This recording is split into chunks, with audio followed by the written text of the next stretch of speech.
Hey, folks, welcome to Inside the Leader's Mind, where what's in the way becomes the way. I'm your host, David Susan, and I'm so excited to have my guest here today, Chris Heye. Chris Heye, PhD. He is the CEO and founder of Whealthcare Solutions Incorporated and Whealthcare Planning LLC. Dr. Heye is a technology entrepreneur who writes, researches, and speaks on subjects that reside at the intersection of health, personal finance, and longevity, which is part of the reason I wanted him on the show because I just thought that was fascinating. He's designed and developed multiple software products, including generative AI-powered coaching agents that facilitate more productive client and family conversations and empower more informed decision-making. Chris, welcome to the show. David, thank you. Thanks so much for having me. I'm really looking forward to our conversation. Oh, as am I. When I learned about what you do, I was fascinated. But what I'd love you to do is explain it to our guests, our listeners, the way you explained it to me, meaning what is Whealthcare Solutions or Whealthcare Planning? Like what does it do? What do you do? What does the business do? Yeah, well, as I've gotten older, I've and been through certain family situations. I've really come to the realization that the greatest threat to the financial security of adults, especially older adults, for many of them is not a stock market crash or a recession or taxes or inflation. It's their health. And I've seen that in many different ways. I've seen people get scammed for literally millions of dollars Mm. because of some form of diminished capacity. I've seen people have to pay $10, $20, $30,000 a month to take care of an aging parent. I've been through it with my mother had dementia, her mother had dementia, Mm. and it just gets very expensive, and it can affect both the money you spend and the money that comes in. Unlike some other things like taxes, that affects your spending a little bit, but it doesn't really affect your income so much. But if you're still of working age and you have a heart attack, if you have cancer, then boom, your income goes away, and then you have all these new expenses. So there are a lot of different forms that these costs can take. But again, for many adults, it's really their biggest financial risk. So that's kind of what brought me into this. And again, I have a lot of family and personal experience with health-related events and costs just having, in some cases, virtually catastrophic consequences for friends of mine. So I just feel like not enough is being done to protect older adults and families. So that's what's really got me into this. So help me and our listeners understand the difference between what you're doing and what just a traditional financial planning person does. Because people Yeah, listening to the description might hear, oh, that's just financial planning. You're a financial planner. And that's not what you're doing, if I understand no, right. I think, I mean, there are certainly some financial planners who take these health events and costs into account, but most of the industry is still kind of focused on portfolio management or maybe a little, tax management. And unfortunately, a lot of financial professionals are not comfortable talking about health-related events and costs. So one of the families that I know that lost, all their savings within about 6 months or a year after the father started having, serious cognitive issues, he had a financial advisor. And I don't know the specifics of that case, but I know a lot of, I hear this and I've seen this. A lot of financial professionals aren't comfortable talking about health. They're not comfortable talking about, cognitive decline. They're not comfortable talking about, death. And so I think a lot of these conversations that need to be had don't happen. And as a consequence, it never even enters the plan, and these risks are never even really factored in. And then all of a sudden, the money can be gone. I mean, like a financial scam or basically cognitive decline in general can ruin the greatest portfolio you've ever put together. Can just be completely torpedoed by cognitive decline. And so, yeah, I come at this a little bit differently. And again, there are some financial advisors who are doing this type of planning, but the vast majority aren't. And I think it's really important because and it's also kind of a case of doing well by doing good. I think, if you look at these surveys, these health events and costs, they're front of mind for clients, for older adults. If you ask most older adults, what do you think the biggest threat is? If you look at these surveys, the answer is rarely taxes or inflation. It's almost always health events and costs, long-term care costs, those kinds of things. So clients and consumers are looking for this help, but frequently not getting it. And what is your differentiator or distinction that makes what you do different? How would you describe that? There's a few things. I mean, I don't even really get into the quantitative planning. I have my tools. They don't ask how much, people have or, what they're invested in. I leave that to the financial professionals. But there's a lot of sort of non-quantitative planning that needs to go into all this. So that's part of it. So I have people thinking more about, some of the legal aspects, the healthcare aspects, and how these all kind of fit together. I mean, I believe that, for most older adults, you can't really separate health and wealth. They're kind of the same. As you get older, they become kind of the same thing. So that's one thing that's different. The other thing, I've been fortunate. Not only have I worked with some great financial planners, but I've worked with some great psychiatrists in the Boston area. The head of geriatric psychiatry at Mass General Hospital, Dr. Tony Weiner. I've worked with Dr. Ned Hollowell, who's a New York Times bestselling author. So I try to bring in this whole sort of psychological, really kind of emotional, behavioral piece because, the way people make financial decisions is not how I was taught in microeconomics in college. Most people aren't rational actors making decisions based on the best available information. They're making decisions based on gut feelings. They're making decisions based on personal histories. They're making decisions based on, peer influence. So I think that's something else that I bring to the table. There's a recognition that, money isn't always money. Financial decisions aren't always just about finances. So you really need to take into account these emotional considerations in order to really understand why people are making decisions and then help them make better decisions. I love that. And when did this, I know you talked about, people that had lost a lot of money, but Yeah. from a business standpoint, when did this stop becoming just an idea and really become your mission? Like that you It's probably said, about, okay, I'm going to leave, whatever yeah. comfort I had in this other career or whatever I Yeah. was doing, and now I'm going to put it all on the line to do this business, run it, create a business, etc. It was about 10 years ago. I was working with a company that I helped start, 10 years prior to that, and it's still going strong, doing really well. And the previous company called Steep Rock, we were working, and they still work in the in the pharmaceutical business. So I was getting some, education in about, certain drugs, certain products, diseases, somewhat indirectly. And then, there was kind of this cascade events. About 10 years ago, my mother's really started showing signs of dementia. We had a feeling that something was going to happen because her mother had dementia and her sister was starting to show signs. So, and she went into a memory unit about 8 years ago. And then also I have a friend who, I have these two friends who I was getting to know. Well, one I know pretty well. Another one I was getting to know, around the same time reported how their parents had been scammed. And, I started talking to my friend who was, the head of geriatric psychiatry. And I said, do you see this in your practice? Do you see people making bad financial decisions? He's like, are you kidding me? All the time. And he's constantly on the lookout for signs that people are making poor, not just life decisions, but financial decisions. And then we got together, and he was friends with Andrew Lowe at he's a brilliant MIT professor, and we kind of got together and decided to do this little study at Mass General Hospital.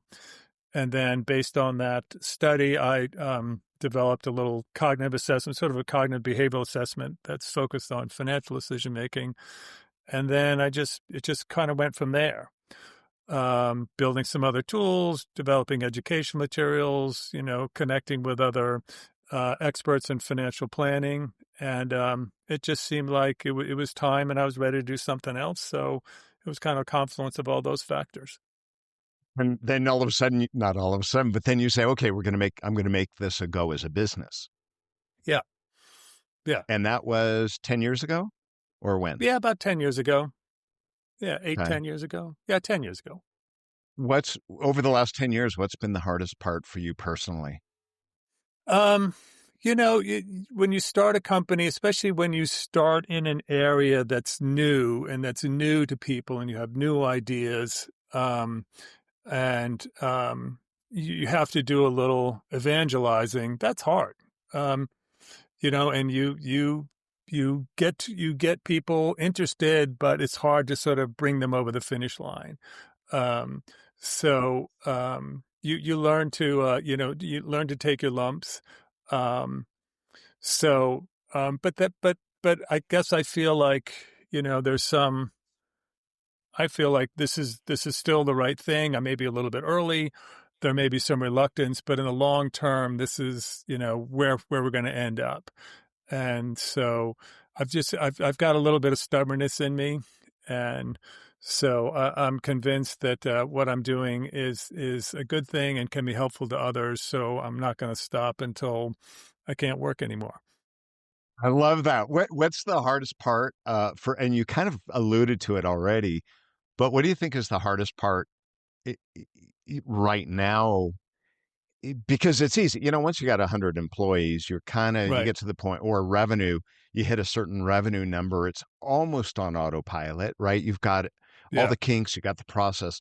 But for you at the stage you're in right now, what's the hardest part?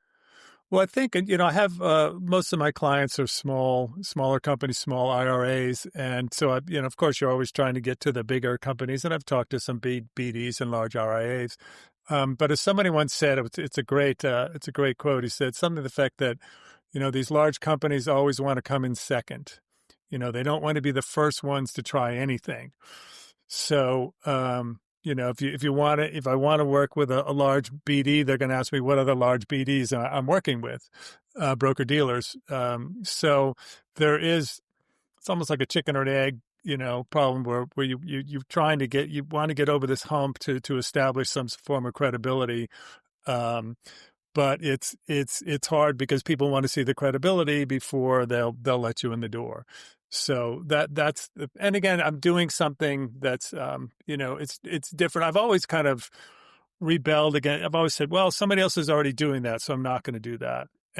But that's my approach. But I see plenty of products that look just like other products that succeed. Right. So part of me even wouldn't mind if I had competitors because they would be almost doing some marketing for me. They'd be opening the doors. So, but for me, it's still, I'm not quite alone on an island, but there are not a lot of people on this island yet. Yeah. So the idea is how do we make the pie bigger, right?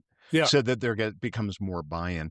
And I know we spoke offline a little bit about financial advisors, and there, and I don't want to generalize. And so if I misquoted or misheard you, let me Hmm. know. But recall you saying something about financial advisors sometimes um, don't always want to talk about or address cognitive decline. Did I understand that right or not? Yeah. Again, I don't want to single out just Right. financial I don't want to professionals throw them under because the bus. Yeah. I don't, and I don't for a number of reasons. One is a lot of people don't a lot of people don't like talking about cognitive decline, not just financial professionals. Um, so I think there's been, historically a major stigma about mental illnesses in this country and most countries. Um, so I think there's a general reluctance for most of us not to want to talk about it.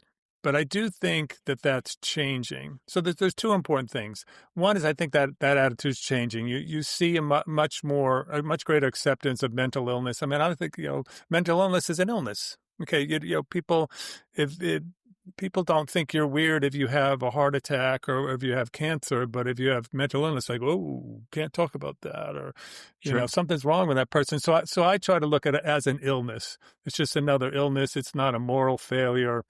Um, and so, but the reason why it's so important for financial professionals to have these discussions is that many studies have shown this now. One of the first signs of cognitive decline is poor financial decision making.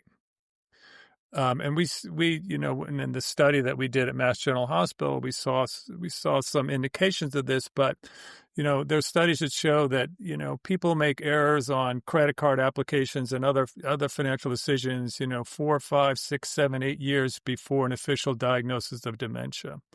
So one thing that we found in the study, that there's definitely a correlation between sort of good organizational skills, good executive function, and good financial decision making.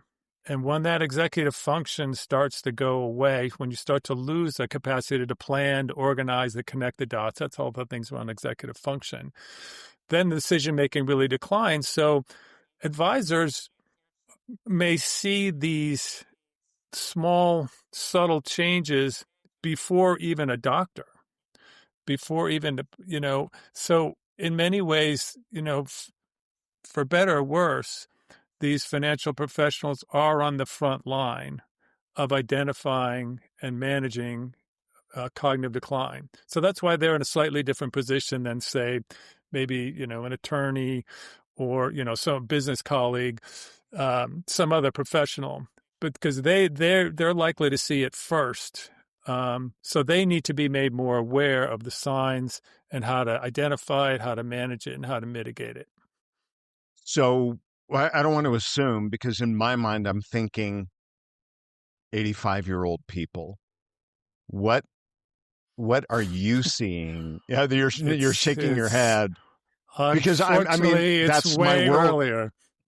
It's Like, way earlier. how early are we talking? What's been the Well, experience with you and the people that the advise you? research, there's been one major research study found that the peak age of financial decision making is 53.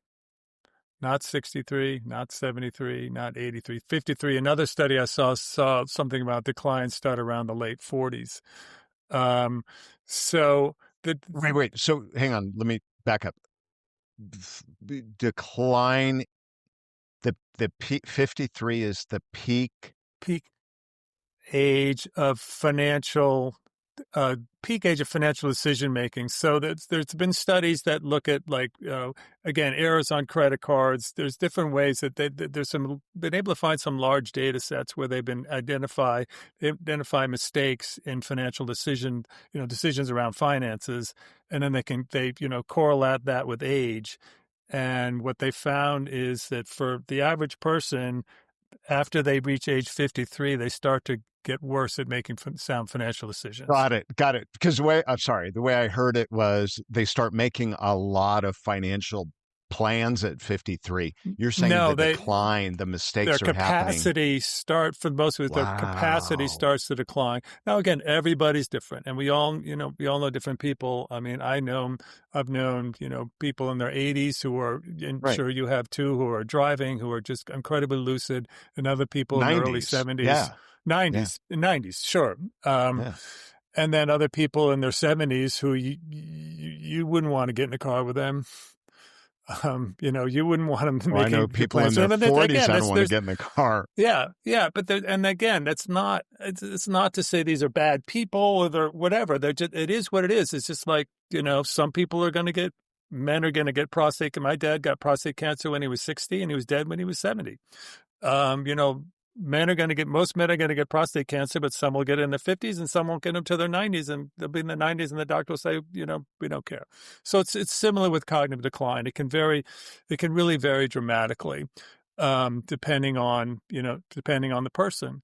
So, yeah. So basically the other thing, and for me, that peak age of 53 it's almost worse than that, because a lot of these decisions are made, again, there's this behavioral, this emotional component to a lot of financial decisions. And one of the psychiatrists that I know told me about a client, very bright woman. She was in her 50s, I think. I think he said in the 50s, but she was divorced. She was lonely, got to know somebody online and, lost tens of thousands of dollars. And this woman would have aced a cognitive test. Sort of cognitively, she was fine. But emotionally, behaviorally, she was not. So I think that, when you look at the statistics, and I do this all the time, you look at the statistics about dementia or mild cognitive impairment, they really almost understate the dangers of poor financial decision making, because you really need to bring in this additional, more behavioral component into the equation, I think, because some of the, in one case of the scam I saw, the person was cognitively in pretty good shape, but he was seeing younger women and lonely. And so, and more studies have suggested that anxiety, depression, loneliness all have negative consequences for financial decision making. I mean, not surprisingly, but they're there and they're important. So does the tool that you've developed, the solution you've developed, help people identify this at an earlier age? Yeah. So Is that the goal? and that's part of it. So there's that part, identification. I always like to say identification, mitigation, and management. And Okay. so what you want to do is you want to help identify, but you also want to be able to manage and be prepared. Because basically what I say is like health events in general are inevitable. We're all going to have a health event. So I try to focus on the preparation side.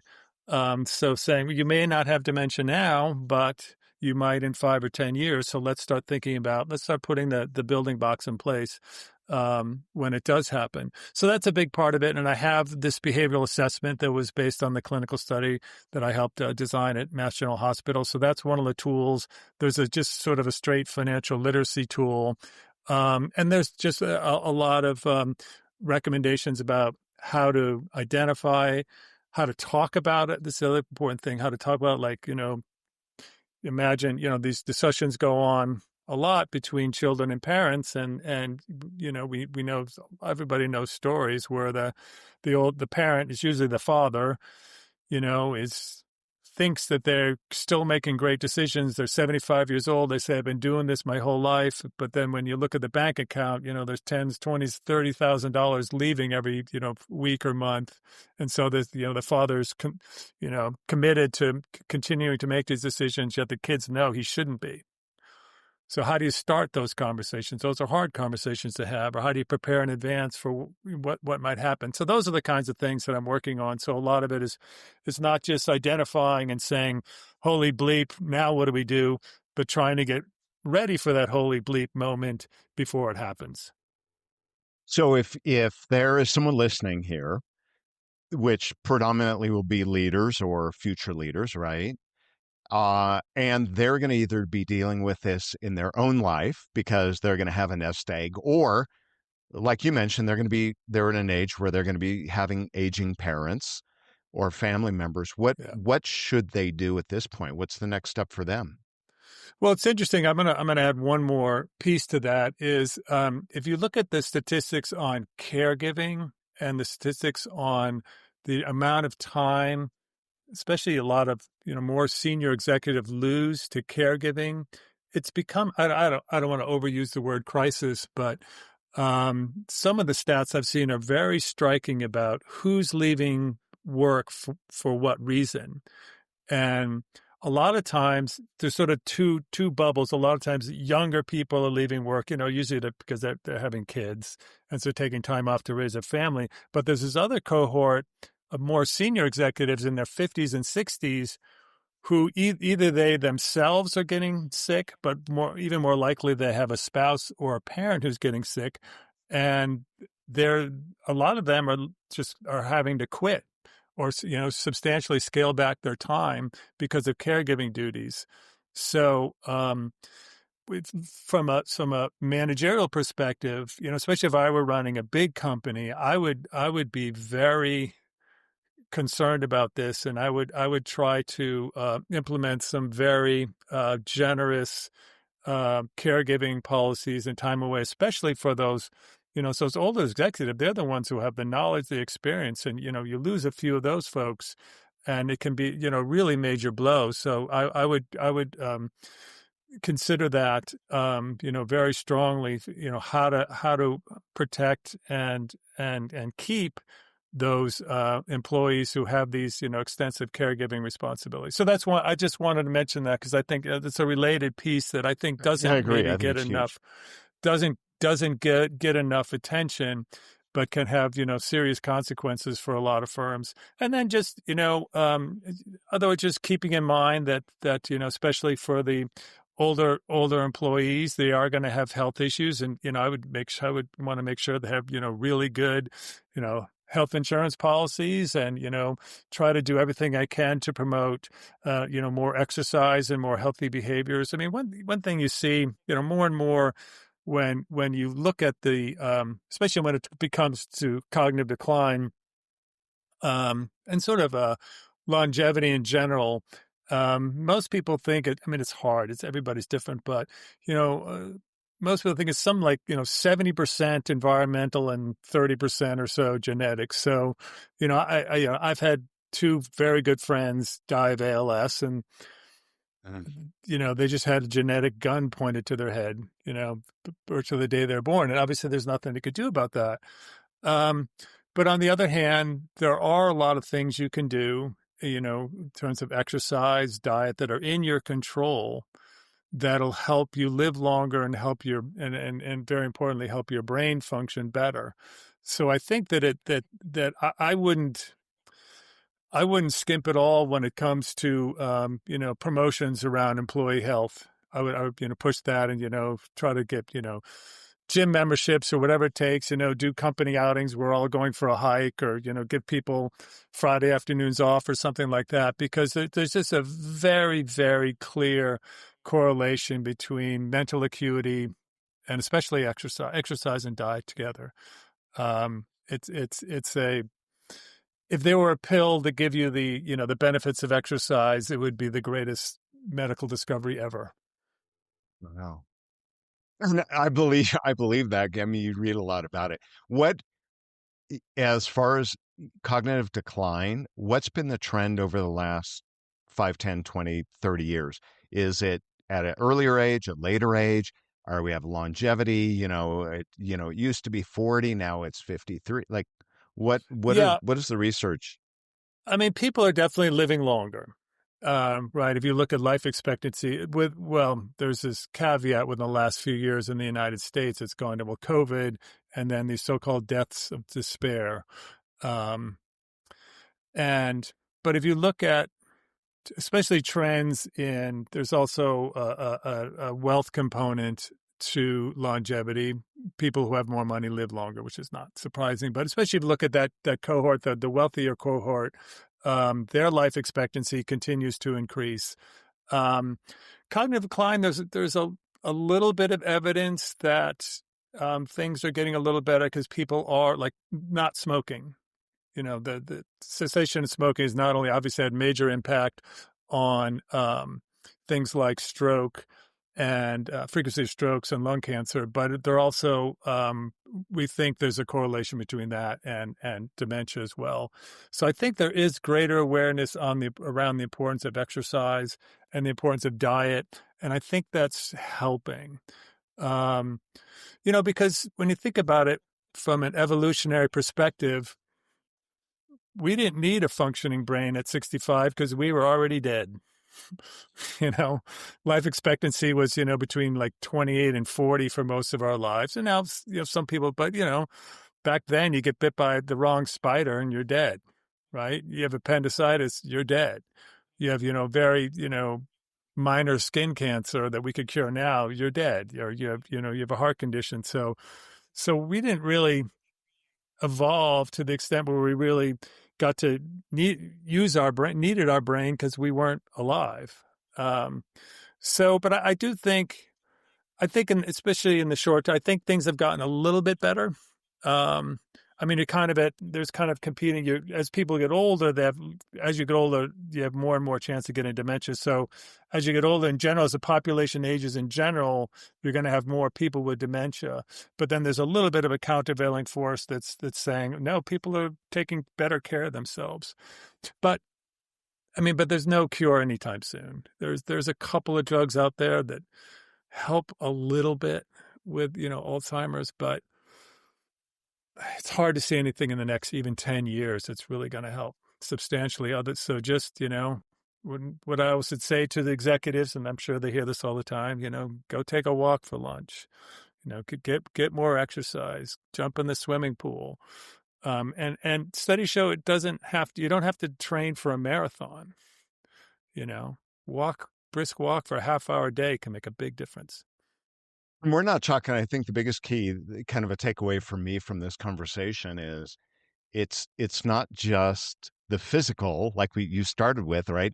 Heart attack and this, it's the mental decline, it's the cognitive, and how exercise and diet can have such an impact on that.